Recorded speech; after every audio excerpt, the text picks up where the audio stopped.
Hi, everyone, and welcome today. I'm Emily Dick, Director of Demand Gen at Cvent. I see everyone putting their locations in the chat, and I am from, I don't know if you want to call it sunny, rainy, and sometimes smoky Vancouver in beautiful British Columbia. And I love webinars. I have been putting on webinars for the last 15 years of my career. And at Cvent, I work on our strategic and programmatic approach to webinars. And we put on upwards of 60 webinars a year for audiences around the world. Excellent. Lots of great locations chiming in here. I love it. All right. So this is going to be a really, really fun webinar today and a lot of learning. So let's get started. Welcome to today's main event, Rockin' Webinar on crafting the ultimate rockstar webinar programs for 2023 and beyond. Now, of course, we want you to be part of the band, so don't be shy. Hit up the chat. Maybe tell us not just where you're from, but maybe a favorite rock song or band. And also look out for the Q&A as well as some polls coming your way throughout today's webinar. Now, before we crank up the volume, let's set the stage. Today's gig is all about diving deep into the strategic side of building and scaling your webinar programs. Now, we've got some nifty frameworks for you to take home, but just as a heads up, if you're searching for the lowdown on webinar or event promotion or craving more intel on tech like the Cvent webinar solution, we've got other shows for that. Other webinars and presentations that I've done. And we'll put some of those links in the chat. So what's on our set list for today? Well, we're laying down the fundamentals of webinar programs, including goals and objectives, identifying your webinar types and rhythms, a better promotion, and mastering the art of content creation and production elements. And for the grand finale, we'll unleash the power of activating your content post-webinar and highlight the importance of benchmarking. So get ready to rock. All right, let's have a look at some of these stats because webinars, well, they're kind of important. So from a recent survey, 95% of respondents said that they run webinars as a key tactic. And overall, 67% of B2B companies run webinars. And this one is a little bit mind-boggling, but it looks like over half of marketers run 50 plus webinars in a year. And that's a lot. But they don't always get all the love that they deserve. So we're hearing things like, oh, I don't have time to sit through an hour-long webinar anymore. They're just glorified PowerPoint presentations. Let's just do a quick webinar and call it a day. Or why don't we just repurpose some of that old content that we have? And I don't know about you, but I feel like I hear the third quote in sales meetings a lot. And in the organizations that I've been in, webinars have been the most successful when there's either a dedicated webinar owner or someone that cares a lot. And that means that their KPIs are tied to webinar outcomes.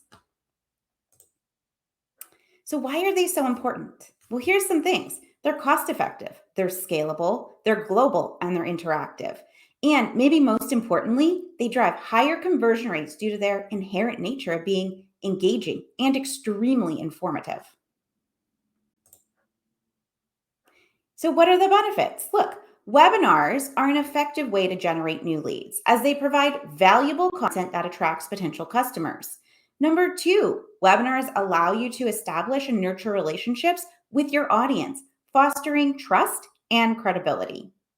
Number three, customer education. Webinars are an ideal platform for educating your customers on all sorts of things, new products, features, and industry trends. And finally, brand awareness. Webinars help increase brand visibility and establish your company as a thought leader in your industry and market. So at this point, it's very likely that webinars are a key tactic that you have built into your own marketing strategy. So what I want to know is how many webinars are you or your company putting on each year? So why don't we do a quick poll because I want to hear from you. So let's have a look at what our poll is going to say.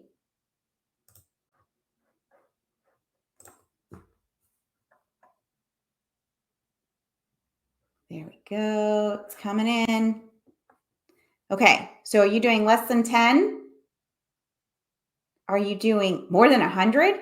wow, there's actually some people doing more than 100. That's a lot of webinars, I have to say. But we've got a lot of people kind of doing maybe a few all the way up to 20. Okay, that's looking pretty good. We've got some people now in that kind of range where, I'm sitting at that 41 to 100. And this is going to be really helpful because we're talking again about scaling and building these processes so we can put on more webinars or more effectively put on our webinars. All right, Q4 planning. So, I want to start today by strategizing for the upcoming Q4. Where do you even begin building out what your webinar program looks like? Today it might be as simple as that every quarter you're going to do 3 webinars, 5 webinars. So, I'm going to take you behind the scenes of Cvent and show you how my team worked through this quarterly planning. And I just want to pull up our lovely chat so I can keep an eye on that as we go through our webinar. I don't want to miss out any comments from you guys. Okay. This is what my Q4 planning looked like 1 year ago. We had a slide that shows, different topics. We had the months of the quarter. And, if we didn't feel like we were going to do a topic, we just crossed them out, maybe saved it for another month or quarter, or did something else with that idea.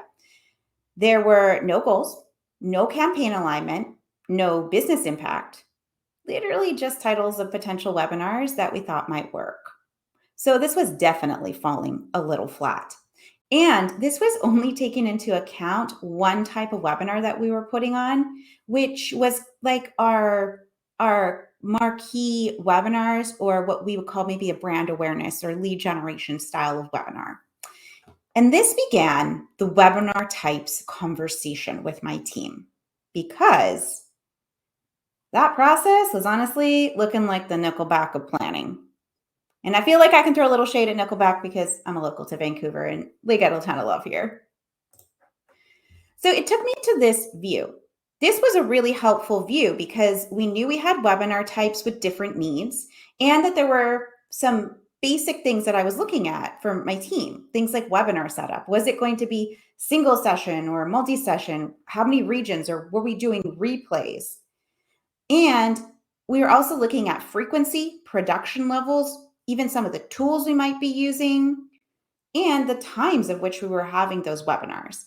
I was looking to get the most global reach, having different replays and regions, or even using different time zones to get the most global coverage.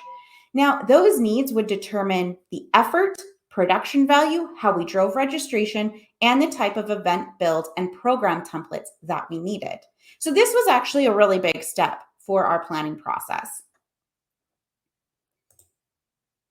Now, to get you started and thinking about the different webinar types that you might have, I would suggest looking at the lead funnel or a buyer's journey, looking at these areas where you're engaging your audience through webinars today and map it back to that part of the funnel. Now, as I mentioned, we were definitely covering the awareness and lead capture stages, but recently we've been expanding quite heavily into customer retention and expansion in that bottom bucket. So the next steps of our planning was to put all of those topics into a monthly calendar view, because if we didn't do this, we'd often have overlapping webinars, which didn't just impact the day of execution where we might have two producers putting on a webinar, varying speaker conflicts and things like that, but it also vastly affected our promotion planning. So this is actually what our October 22 webinar schedule looked like. And we had 3 webinar types: marquee, growth, and ad hoc. So a webinar that didn't really fit into any other webinar type that I had at that time. But this is where we started. We had a lot of webinars. We had a lot of styles and production formats and varying goals. Now, at Cvent, we have an amazing meetings and events team, and they work on some pretty incredible modeling for events program that I've been able to take and extrapolate for our own webinar programs. And I wonder if you can all look at the views that I've given you. And guess what's the biggest thing missing from this first iteration? And I'll check the chat in case anyone wants to guess. But it's goals and objectives, kind of a key thing for all of our planners and marketers out there. All right, so this is a bit of an eye chart here, but my webinar types now have purpose built in. This has been an absolutely critical game changer for the team. So not only is every webinar measured by different business outcomes, but similarly, some of my lower attended webinars, which was actually by design, are some of my highest revenue producers. And this has really helped me understand, is education critical? Is just getting registrants critical? Or is different type of engagement really the most important measurement of success for that webinar? You'll also notice at the bottom that we added in promotion planning. And this was another critical piece because my webinars are not created equal, and how much effort and emphasis we put into promotion depends on the webinar type. Just as an example, I'm not going to promote the customer webinar or customer solution webinar in my nurture program that's designed for people who are prospects.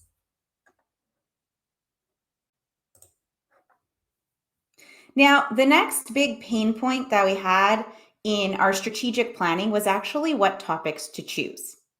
So you saw how we just had kind of thrown them up earlier on a PowerPoint, and that's kind of crossed them out if we didn't like them. But I found myself in a lot of conversations where team members didn't understand why we couldn't do their suggestions. And they also felt that we weren't hearing their priorities. So we created a webinar submission form. This is still something I'm iterating on at the moment because it's been in the market for almost a year for my team. And today it's just a Google form, but in 2024, we're transitioning to a full project management tool. So the idea was that they're going to submit the topic and they have to include things like goals, webinar type, potential speakers, and a couple bullet points on what the webinar is about. And this was really helpful because then we had a committee who's going to come and review and approve topics every quarter. Now, there is a caveat here that I just want to lean into a little bit, is that not every webinar type needs this process. Again, it goes back to the objective of your webinar or your webinar types. Now, some webinars are easy to create and produce and promote. They have little lift, but that's not always the case for every organization or webinar. And there's a balance between resources used and output. So again, I push back on objectives and hard goals. And that last bullet point, are we trying to engage the audience? Brings me to my first hot take of this webinar, or as you might call this, since it's a rockstar webinar, this is my scorching hot riff. So maybe it's time for a music video instead. If your latest gig doesn't need that electric audience interaction, then perhaps a full-blown webinar isn't the way to go. Why not produce a wicked video and let that rock the airwaves? AKA promote through video channels. So I had a lot of discussions with stakeholders who feel their topics, stories, or product is, the most important thing. And I get it, but that doesn't mean it always aligns to market interest. So I will often ask, could we create a video for this and promote it that way? And will it achieve the same or even better results?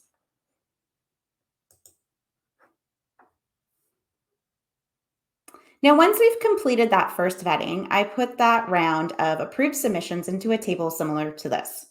Again, you can see placeholders where we don't necessarily need the submission process, and those campaign owners work on the needed topics with those stakeholders. But this view actually identifies any gaps you might have in a quarter. And this is color-coded actually to campaign themes, which at Cvent are critical for our alignment, but it might be stories that you have in your marketplace.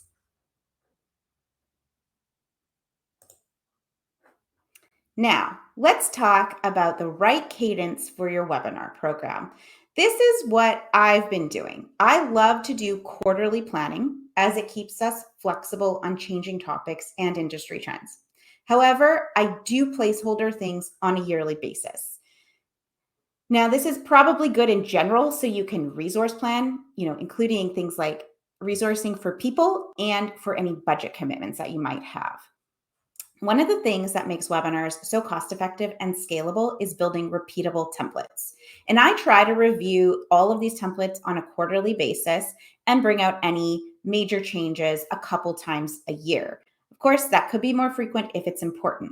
For instance, one of the critical elements of templates for us is the webinar landing page and form. So if I see that performance is slipping, I need to go in immediately and review that build and setup. Styles and theming occurs for us as we get new global campaigns.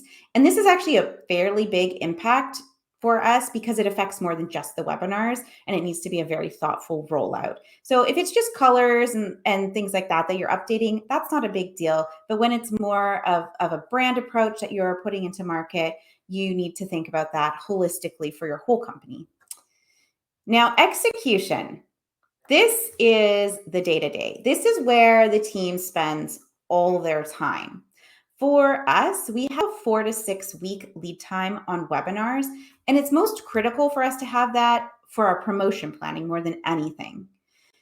Now, the other thing that we also need that lead time for is sourcing speakers, which is a big component and a big factor in producing great webinars. We have daily stand-ups on action items and weekly stakeholder calls to ensure all items are on track or bring up any concerns. Now, I'll dive more into benchmarking in a bit, but I do expect daily updates on reg counts, and weekly for benchmarking, and business impact is at least monthly for us. All right, bet you didn't think I was going to ask this as someone who puts on a lot of webinars, but the final piece of your strategic planning process is to consider balancing webinars in your overall marketing plan. So taking into consideration not only the marketing funnel, but also your prospect and customer journeys. Here's the thing. Webinars take a decent amount of effort. If not, then they probably aren't that great. But being a foundational element of your marketing tactic, they can ground your campaign strategy. So either webinars pull from your quarterly key topics, stories, or campaigns, or webinars can be that catalyst to ensure that you have those stories in the market.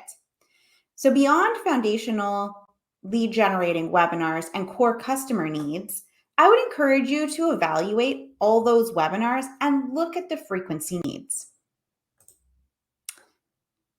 Another scorching hot riff here. Don't just play any old gig. Make sure it's a headliner. Ditch those lackluster webinars that leave your audience yawning, and instead put your heart and soul into making your remaining webinars truly showstoppers.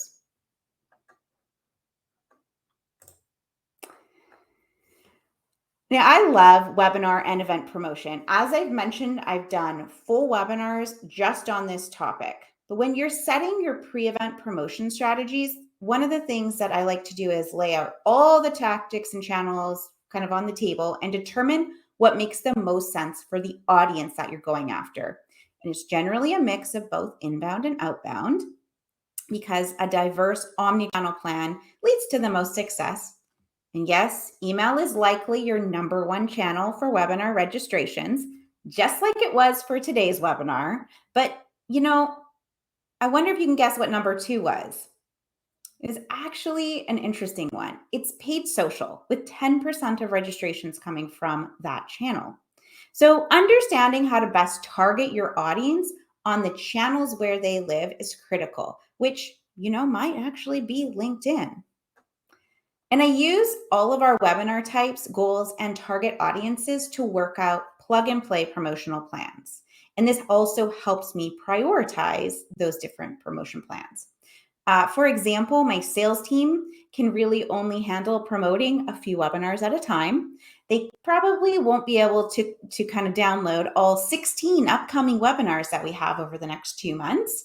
But a couple, 1 or 2 that are really, really critical, they're going to help promote and drive registrations for us. Now, I'd like to pivot and talk production, with our master webinar producer, Greg Jackman. Hey everyone, as I talk through the role and importance of webinar production, please feel free to shout out in the chat if anything resonates with you. You'll see a common theme here is audience engagement. First, appearance matters. If your webinar isn't produced properly, it's going to come off as lazy or that you don't care. Your audience won't trust you or your speakers. So have a step-by-step run of show ready. Go through it with your team in the dry run. Literally go through the motions of directing, who to bring on screen when, what the verbal cues are, and things like that. As simple and silly as it may seem to spell things out, it's going to make it clear for the entire team what's going on, and the overall result will be a smooth, clean look and feel and flow to your webinar. And your audience will see a professional production and almost subconsciously become more engaged and ultimately trust you. Don't underestimate the power of clear communication and over communicating or over explaining, as annoying as that may be. I'd rather that than for someone to be confused. Less confusion means a better chance for seamless experiences on all ends. So make it simple and easy for your team, especially your speakers. The less they have to think about the nuts and bolts of the production of the webinar, the more focused they'll be on the content, which is where their focus should be. And then ultimately they'll be more comfortable on the camera, and that will result in a better webinar. Second part here, the dry run. Please do not skip the dry run. I repeat, don't skip the dry run. I've had speakers ask me before to skip it. Good speakers, subject matter experts that know their content like the back of their hands, but it's not a good idea. Something will always come up in the dry run. Better to shake off those errors than live and in front of possibly hundreds of your prospects and customers. And also have a recording of it too. Record the dry run to have it as a backup just in case something goes wrong on the live day of the webinar. Be prepared. As a kid, I was a Boy Scout, and their motto was be prepared, and I think of that every day of my life, not just with webinars, but in my personal life too. The more prepared I am, the more confident I feel. The more confident I feel, the more cool, calm, and collected I'll be when something inevitably goes wrong. And I'll have the confidence to know that I can figure the issue out. And even when I'm not able to figure it out on the spot, I take time afterwards to do so, put checks in place, gather feedback from the team, and the idea here is just to always be improving. Tell a story and focus on the emotion that came up for you during that time. This will resonate more with the audience, as you want people to think, hey, that's me. It will build trust and connection with your audience. Show images or B-roll. People are visual learners. Putting faces to emotions will strengthen your connection with your audience. Also, frequently pause. Let the quietness set in. Allow people to process the emotion of what you just said, which will create connection too. Common misconception of silence is that we think people will stop paying attention, but in reality, they need time to process that emotion. Be authentic, be yourself, be transparent, be real. People will appreciate the authenticity. Humans relate and have more fun with people like this. Try to answer questions and integrate attendee comments in the chat during the webinar. This will help with your stick rate, how long people stay in the webinar, and subsequently SQL conversion and revenue. You can practice this in the dry run too. Don't skip the dry run.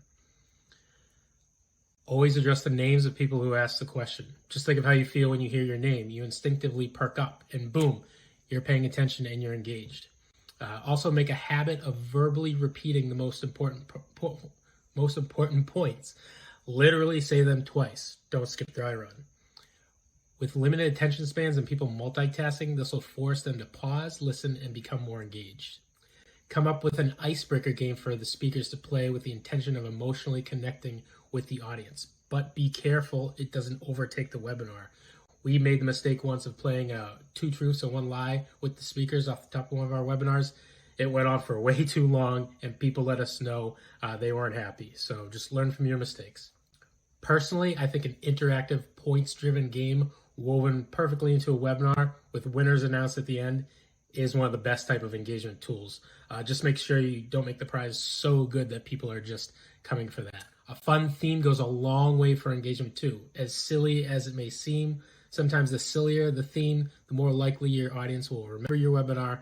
Kind of like those commercials that you see out there, just so corny, you'll never forget them. Finally, we see in our surveys sometimes that attendees think our webinar was too high level. So don't be afraid to get into the nitty gritty at times. Be ready to get into the details, into the weeds, maybe based on the poll results. So that's all I have for you guys today as far as the role the production plays with webinars. Hopefully some of this resonates with you and will help with your webinars. Please feel free to reach out to me on LinkedIn if you'd like, and maybe I'll see you further down the road.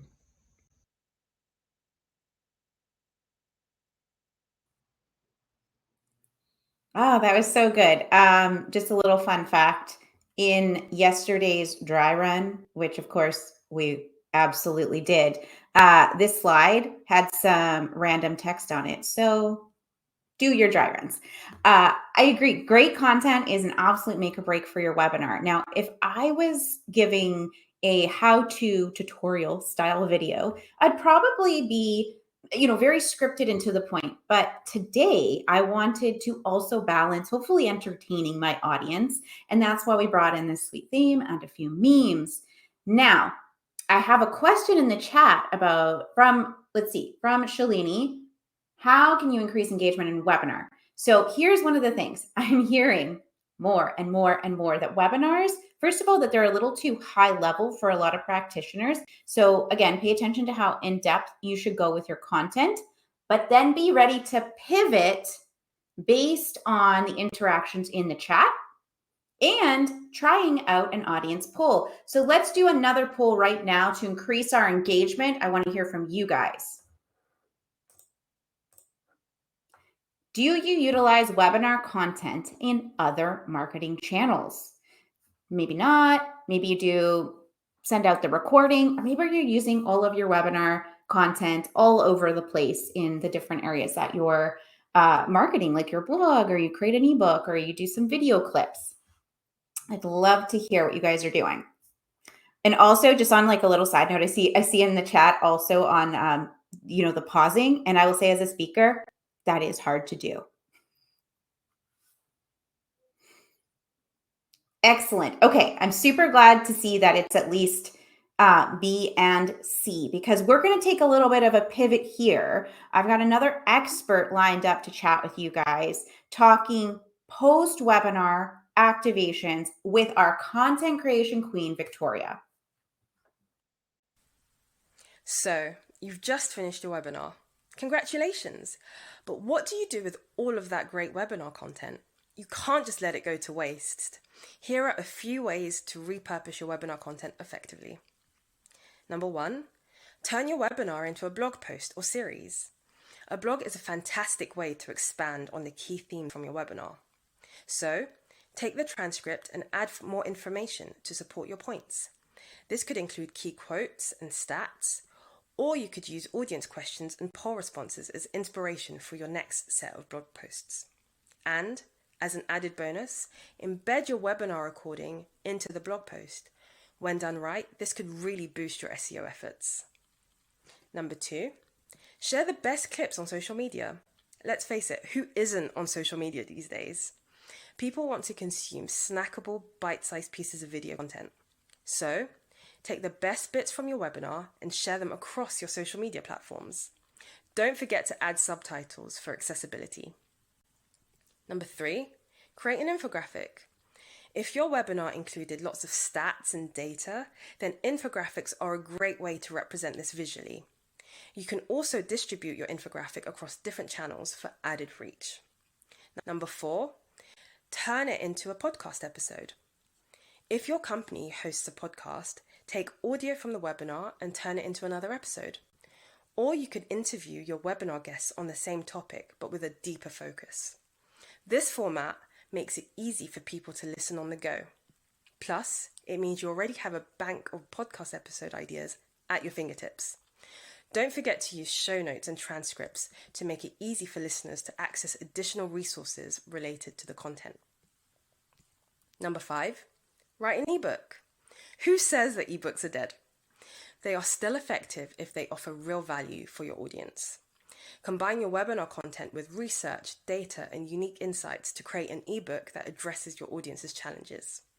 You can send this as a follow-up to your webinar attendees, and you can use this as a lead magnet for your blogs, emails, and other distribution channels. This is a great way to provide your audience with in-depth knowledge and establish yourself as an industry thought leader. It's a win-win. And number 6, host your webinars on your website. Now, this might seem like a no-brainer, but make your past webinars easy to find by hosting them on your website. Create a resource hub for people to choose the webinar topics that interest them. You can also link to your webinar landing pages if you're running integrated campaigns. So there you have it. We all know that webinars take a lot of effort to run, so don't let all of that hard work go to waste. Repurposing your webinars means you'll increase the reach of your content and grow your audience. So use these tips as inspiration to get the most out of your webinar content. Yeah, that is awesome. And good call out, Sonia, on those great tips. I mean, I put on webinars all the time and I get value out of hearing those tips as well. So listen, everyone, I am going to pivot here a little bit, maintaining momentum. We're going to talk a bit on benchmarking. I love my metrics, and that's how I keep tabs on everything in our webinar program, including engagement, you guys.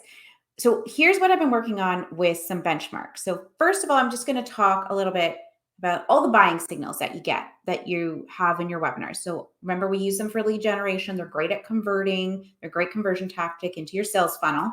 So you're going to push, of course, all of this information into your marketing automation platform. And you're going to use that to determine your kind of hot leads, if you will. But I've got another little scorching hot riff here. Rock your lead scoring models like a true guitar hero to pinpoint those MQLs from your webinars. Relying solely on registrations is like letting tone deaf groupies into your VIP section.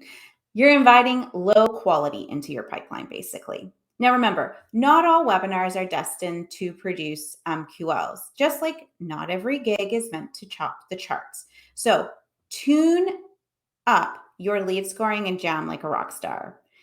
Really, really use those lead scoring models, you guys. And everything goes back again to the objectives. Okay, so this is my recommendation to get started if you're not already utilizing a framework for your metrics and benchmarking. So again, let me know in the chat what you're doing currently, but it took us 6 months of gathering data to get benchmarks. And now we update them quarterly for our regularly occurring webinar types. And we will update them 1 to 2 times a year for our less frequent webinar types. So here's the thing. I think everyone is doing registration tracking, right? So we're always thinking about how do we get our registration tracking going. But we've also got to think about landing page visits, so we get a conversion number, and going back to goals, what's our registration rate percentage? Are we actually hitting that target on every webinar type and webinar?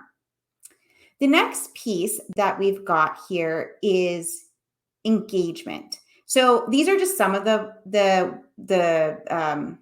things that we measure. Surveys completed and response rate, super important. Number of questions asked has become absolutely critical. And I will say we also utilize Cvent's engagement scoring, which gives us a really, really great look at how different webinars perform against each other. And lastly, of course, you're going to have, now what's the actual impact of a webinar? Was it the number of people that showed up? Is it your show rate? Is it the number of sales qualified leads that you had? Was it something like an MQL to SQL conversion percentage? Now, I've got a lot of numbers and percentages in this look at different metrics and benchmarks that you can use. And the reason that the percentages are so important is because then you can do something where you can see how your different webinar types are performing across each other. And the whole point here is that you can compare a lot easier with the percentages versus the numbers. So the idea is that if type 1 gets 600 registrations and type 2 gets 40, that would be an unfair look. But if you're looking at the reg rate or a reg to goal, you're going to get a much easier way to compare how your different webinar types are performing. So here's an idea of different types that you can put together, some different percentages that you can use to compare. And then what you can do here is look at, hey, is there anything I need to really focus on? Now, when I'm looking at this, pretend data here, maybe I need to spend a little bit more time on my landing page for type 1 because it doesn't seem to have as high of a read rate as the other two, which are much more focused on engagement and education. Again, my show rate looks pretty good across the board, so I might not need to focus at the moment there. But I think that my survey response rate on my lead generating webinar type could use some love. So in the next webinar that we put on, that's going to be where the focus is going to, we're going to spend some time on that. So that's going to be a key piece for me. All right. So again, those are some of the big signals that I look for when I'm doing some benchmarks. And I hope this can be something that you can also utilize in your day-to-day. And just as like an FYI, here's a list of all the different things we look at. I know this is a bit challenging to read, but this is literally about half of the things that we keep track of for every webinar. And Master Producer Greg updates this on a weekly basis. And one of the cool things that we started doing with this data is predicting our attended numbers. And we use this based off current registration and known benchmarks for show rate. And the thing that helps us the most with that is it not only helps our speakers so they can understand, hey, it's great that 600 people registered, but we're expecting about 250 people on the live webinar. I think that helps them in working out what their engagement strategy might be. But additionally, it's going to help you in your follow-up to sales, because if they're expecting 250 hot MQLs from attendees, that's something that we need to know ahead of time. Now, my final little tip for everyone here today is once your webinar is finished, that shouldn't be it. Not only are you going to definitely work on all of that, those 6 tips that Victoria put together on how you can utilize your actual webinar in different content channels, but what about a post-webinar analysis? Greg does a comprehensive email to all the stakeholders, including our speakers, post-webinar. And these have all of the key insights, including reg numbers, attended numbers, breakdown of audience, engagement numbers, and it's all tracked against our benchmarks, so we know if we're above or below on a certain webinar. It also includes anecdotal information from everyone involved, plus anything we need to do to follow up. Maybe there was a survey response that we need to spend some time on. Maybe we didn't get to all the questions, so we need to go follow up on those. Additionally, if there's anything we notice, it helps us take action and improve for the very next webinar.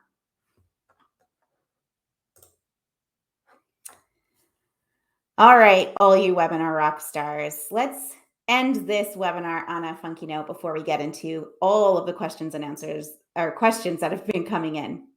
So your adoring fans, AKA attendees, crave killer engagement, a high fidelity experience, and some seriously valuable content. The crowd's chanting video, video. So give them what they want. Amp up your webinars with video elements like we did today. And don't stop there. Take your show on the road by repurposing your webinar content into video channels. Think encores, but with bite-sized clips. Now here at Cvent, I'm jamming with an all-star meetings and events team, and they're laying down some sweet event frameworks. Now, thanks to them, I'm riffing on a new webinar-specific framework that I think will blow your mind. So you've seen my opening act on the webinar types, but I'm ready to crank it up and break down all the essential needs of every webinar. And this is how I'm going to work on building a center of excellence that will sell out arenas, or at least webinars at scale. So thank you everyone for joining us today, and I'd love to hear all of your questions.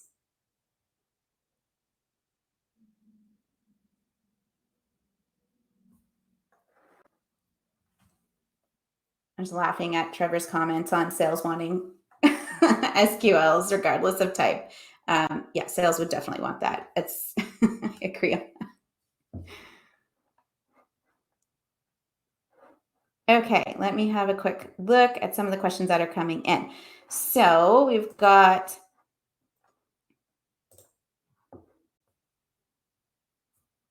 oh, there they are. Wonderful. Okay, Isabel.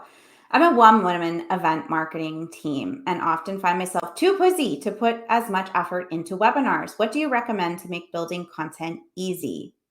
Okay, so the thing is, I've been there, done that. When you don't have the ability to do great webinars all the time, I would focus on doing less and do them well. So in a year of your campaign planning, you probably have like one or two key either content pieces or stories that you're working on, and I would just focus on that. Create great webinars, maybe 2 in a year, and utilize all that content because you're going to get more value out of producing something that's great and then reusable down the road for yourself.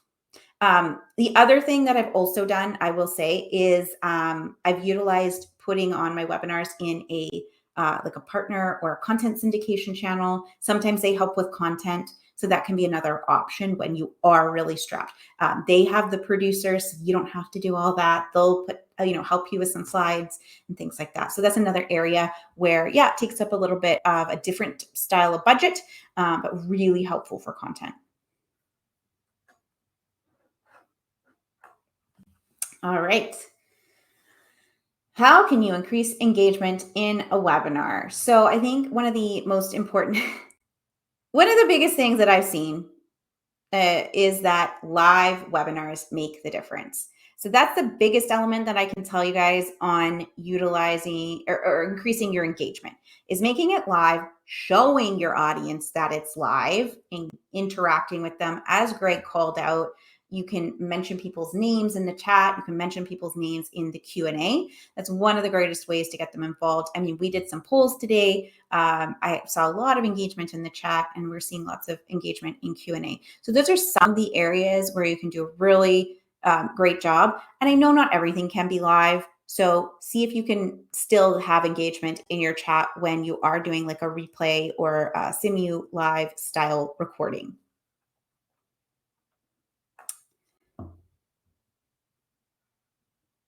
Okay. Next one. Can you give an example of a points-driven game? And I think I don't have I've just got Q&A open at the moment. The idea here is that you can gamify, depending on, again, this is a kind of a technology thing, but you could gamify your webinar. So at Cvent, we have the ability to do engagement scoring. So I can actually look at how many people upvoted a question, who was engaging in chat, who clicked on a link in the homepage and things like that. So I can look at all that and then score it. And that's a way that you can gamify a webinar.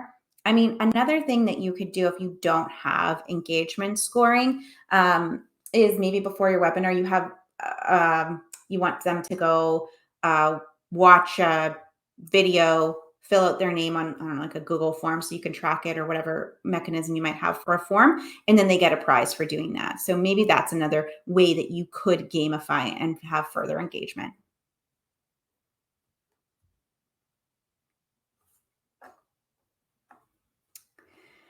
All right, Jackie says, our signups tend to be pretty good, but attendance is not. Oh, yes. I was wondering if other people have the same issue. It seems to be more over the last year or so. Do you think people just sign up for the video replay?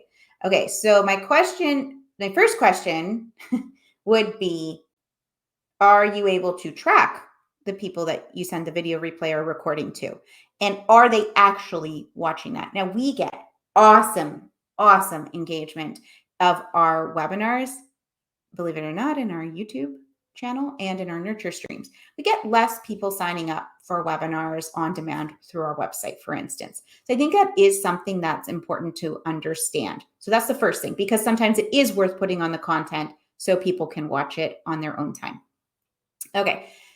Now, if you're having trouble with attendance, some of the things that I've done, we do a lot of reminders, if you might have noticed, and we do this on purpose because you guys attending the webinar is such a critical element. Show rate is pretty much the metric that I follow across all of our webinars. To me, it's my guiding post, because again, if I get 600 people, but only 100 people show up instead of that 250 that I wanted, well, that's not necessarily a great, great metric for me.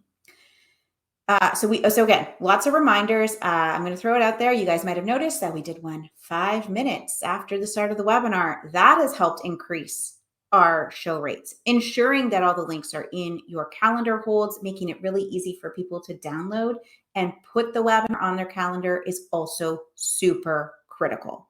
So once those two pieces are done, then after that, you could do some other things. You could do incentives to attend your webinar. So you could do some kind of gift or prize or game, but make it more exciting. And then lastly, the other thing is your content. Is your content the thing? So that is something I will go look at if a show rate is down. Was this not resonating with that audience? So why did they register and then not show up? It just wasn't valuable enough. So that's another thing that I might spend some time and to take a little bit of time to really dig into.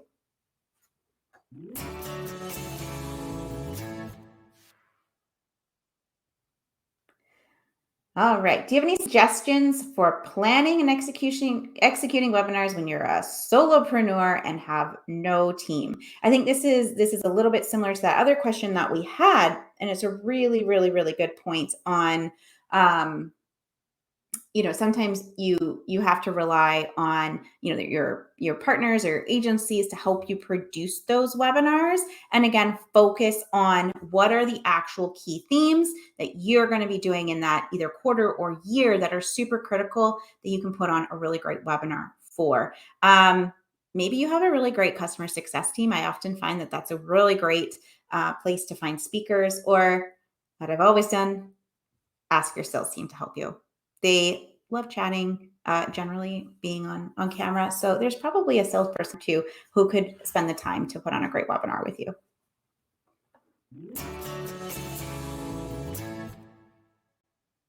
Are there any current stats on the number of webinars being hosted by event planners post-pandemic? Just curious.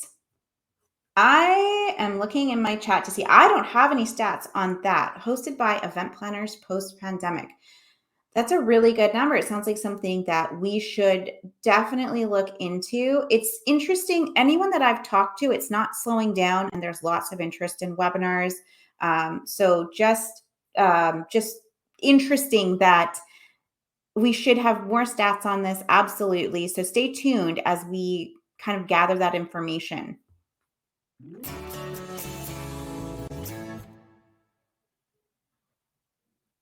What is the registration rate metric? Oh my gosh, I'm so sorry. I should have written that out. Okay, so the thing that it could be like a nuanced term, and is probably my own term in some ways, but it's the conversion rate that you're getting on your webinar landing page. So it's me being, demand gen marketer for the last 15 plus years. I live and breathe landing pages. I live and breathe how to do great form placement and design. That is what we're looking at. The number of people that land on your registration rate and actually convert to a registration. That's your reg rate. So if you're getting a ton of people to your landing page and your conversion rate is only 3%, something's wrong with your page, or you're getting really poor, maybe spam hitting your reg page. So that's where you want to spend the time designing. So the reason that those are so critical is because all of those different metrics will tell you where you need to pay attention. And actually, if your number of people hitting your landing page and converting is like 100, maybe you need to, it's lovely, but maybe you need to get more people coming to your landing page and increase the number of landing page visits.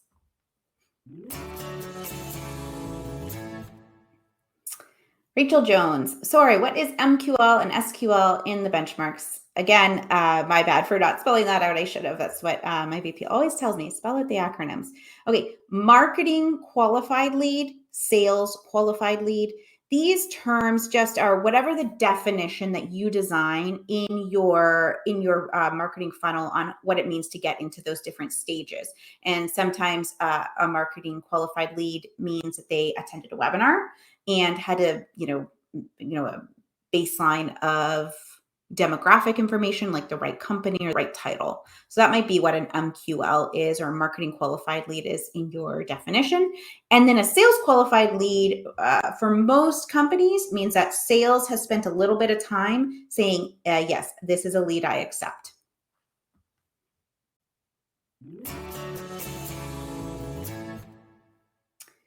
What are your thoughts on charging to attend a webinar? I struggle with this one, but I have heard that this is more of an industry specific topic where we do see that there is very valuable content that can and makes sense to be charged. And a lot of times what I'm seeing in the different industries and in communities, which is a really up and coming thing, is that you're more likely to not pay for the individual webinar, but you're more likely to pay for a membership to content that includes X amount of webinars.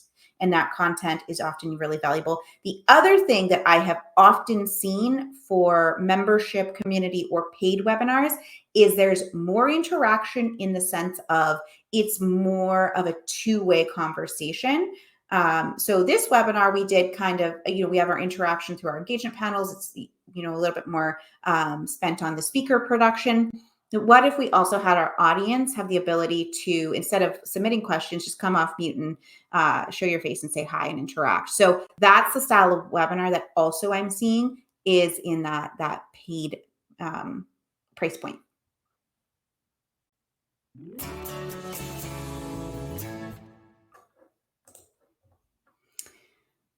What's the cadence and frequency that you recommend to promote webinars? I'm thinking specifically of the strategy for promoting via email, starting X days or weeks beforehand. I'm curious about how often, when to use paid and organic social also.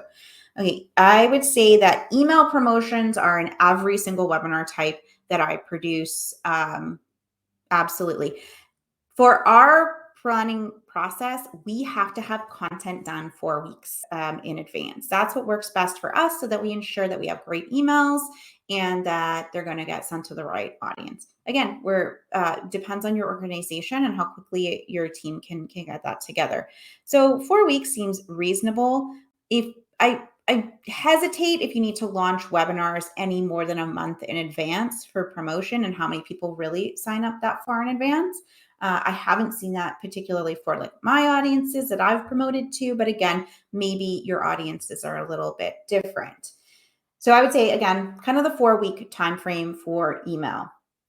When to use and how often to use paid and organic socials is again going to depend on your team. So we've strategized that, or prioritized, I should say, that big like lead generation brand awareness style of webinars, they get the organic social attention. Otherwise, we just have too many posts. We have too many webinars that we put on. So the other way that we do it is we ask all of our speakers and stakeholders to share on LinkedIn or wherever they are. So we get them to do that sharing and influencing. The other piece for the paid, that is very, very dependent. That takes takes a bigger lead time because you need probably 4 weeks to do paid social. We've seen excellent conversions with video, short video in different channels. So again, it's going to take a little bit more work. So that's why I do a hierarchy of who gets paid social. And of course, there's a cost.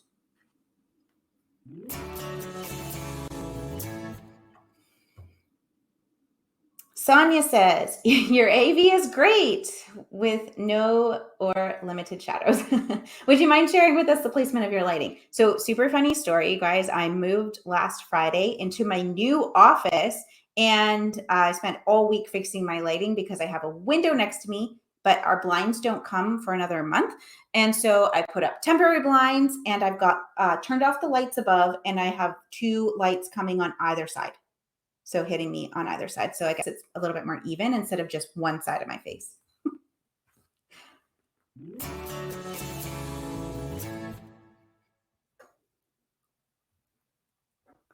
Okay, and Shalini, what percentage of attendees in an average show what percentage of attendee in an average shows that the webinar is a success? I'm not talking about lead gen KPIs, but just attendee.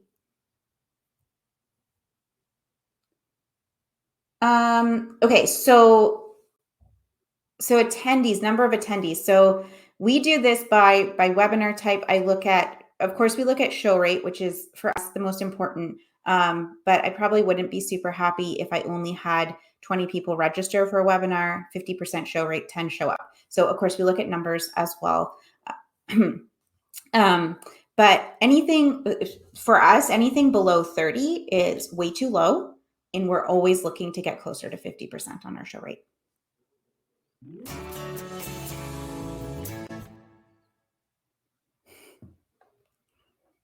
All right, so it looks like we're just about at time and I want to be really respectful. So why don't we do 2 more questions? And then if there's any others, we can interact in chat in LinkedIn or email me, feel free. So Trevor says, I know you did talk about using video and how it is king, but how often should we leverage an actual live Q&A versus recorded content shown live with a moderator answering? That's a really, really great question. We've kind of done, like, here's the thing. I do this based on types of webinars, and oftentimes if it's more of a bottom of funnel sales style presentation, that's where we have a likelihood for fewer attendees, and we have them more frequently because those are often maybe it's a weekly demo or things like that. And so it's much easier for us to record that sales demo for the month, replay it, and have live Q&A, through the moderated chat. So it kind of depends on your goals. Now, webinars where we have high production, we have valuable speakers, and we want to really interact with our audience, we want live Q&A. So it has become a pretty fundamental approach. But again, for us, that approach really comes down to looking at our funnel, looking at the webinar types, and what are people's availability. That would be the only last thing that I would say on when we have to use moderated chat. If we had to go to a contingency plan, if we had our speakers had a conflict last minute with the date, so we had to record ahead of time and only one of our speakers can do live Q&A, or we just have to do moderated chat. So some of those things will also play into consideration. Okay, last question, everyone. Do you give checklists and suggested standard operating procedures from the speaker, producer, and audience point of view? If so, is that in training? That's a really interesting question. Greg has worked out with other key stakeholders all of the different checklists. We have all of our standard operating procedures, and we have been iterating on this probably for almost 2 years to get to where we are. So if that is something anyone's interested in, we could look into producing some content on checklists, on especially the speaker producer piece on how to, put on a great webinar from that perspective, what you need to do to ensure your speakers are ready. So maybe speaker readiness training. Of course, we get a lot of that stuff from our meeting event planning team, but we'd love to put that into like a webinar lens and put it into the audience for you. Awesome. Okay, everyone. I really, really appreciate you all coming to today's webinar and really getting ready to build these rockstar webinars for the end of the year and into 2024. So the last thing that we're going to highlight is I really want everyone to take the survey. So I get my survey rates, my survey rate increased. I don't want it sitting at 12%. And I don't know if that's our number, but don't want that. So everyone go and take the survey really quickly for me. And then of course, during your webinar is a great time to promote other upcoming webinars, another great promotion tactic. So we've got a lot of upcoming webinars, and we'd love to see you in September at any of these upcoming webinars. Thank you, everyone, so much, and have a great rest of your day.